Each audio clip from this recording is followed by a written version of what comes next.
saya akan melanjutkan analisis kasus berdasarkan dakwaan penuntut umum dan majelis hakim.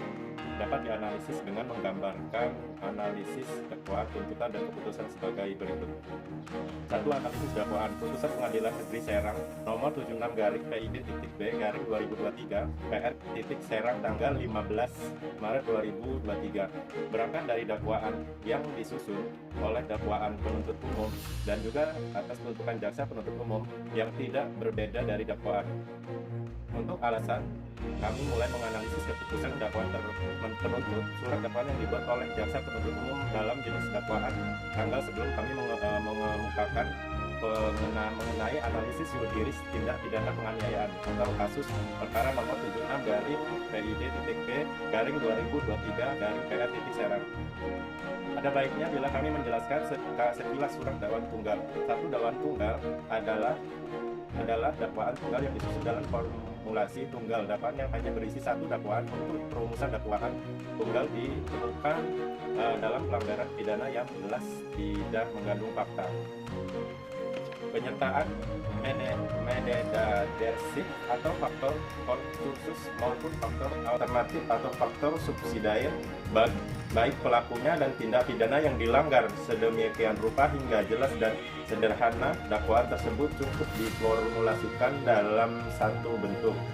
Ini berarti penyusunan dakwaan tunggal memiliki sifat sederhana, yaitu sederhana dalam formulasi atau sederhana dalam bukti dan penerapan hukum. Terhadap didakwa dengan dakwaan tunggal pasal 351 ayat 1 KUHP pidana yang ancaman pidananya sebagai berikut. Penganiayaan diancam dengan pidana penjara paling lama 2 tahun 8 bulan atau pidana denda paling lama Rp4.500. Dalam fakta persidangan cukup untuk dibuktikan dalam dakwaan telah melakukan tindak pidana dengan kesaksian yang telah membuktikan bahwa terdakwa telah melakukan tindak penganiayaan dan juga tindakan terdakwa telah dibuktikan di persidangan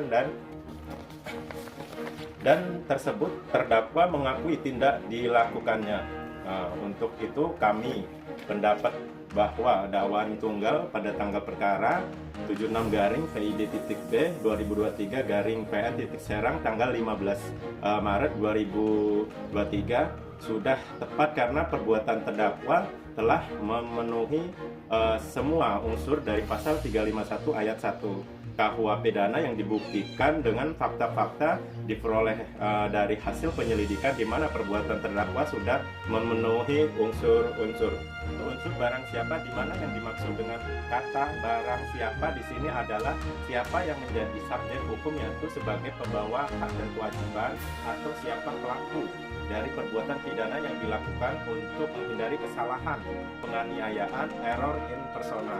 Maka identitas dicantumkan secara lengkap dalam unsur dakwaan bahwa penuntut umum telah terdakwa yang hadir di persidangan telah melakukan tindak pidana seperti terkait dan pembacaan surat dakwaan penuntut umum nomor PDM 21-Serang-01-2023 tanggal 31 Januari 2023 atas dakwaan terdakwa Muhammad Siddiq bin Haji Qasim membenarkan jati diri masing-masing yang tertera dalam surat dakwaan tersebut, dihubungkan pula dengan keterangan saksi-saksi di persidangan yang satu sama lainnya berkaitan berkesesuaian. Unsur-unsur melakukan penganiayaan menurut jurisprudensi bahwa yang diartikan dengan penganiayaan adalah dengan sengaja menyebabkan perasaan tidak enak atau sakit hati atau luka pada orang lain.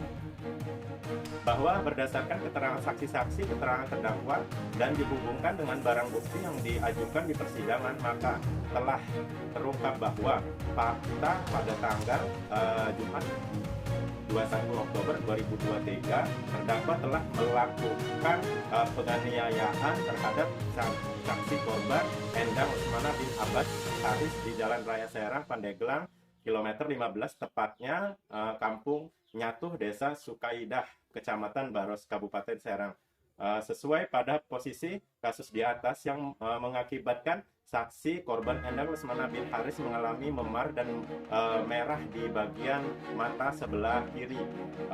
sebagaimana dikuatkan dengan hasil visum et repertum Rumah Sakit Bayangkara TK 4 Banten nomor per/4/9/2022 Rumah Sakit Bayangkara tanggal 31 Oktober 2022. Dengan hal tersebut di atas, maka unsur-unsur melakukan penganiayaan telah terpenuhi.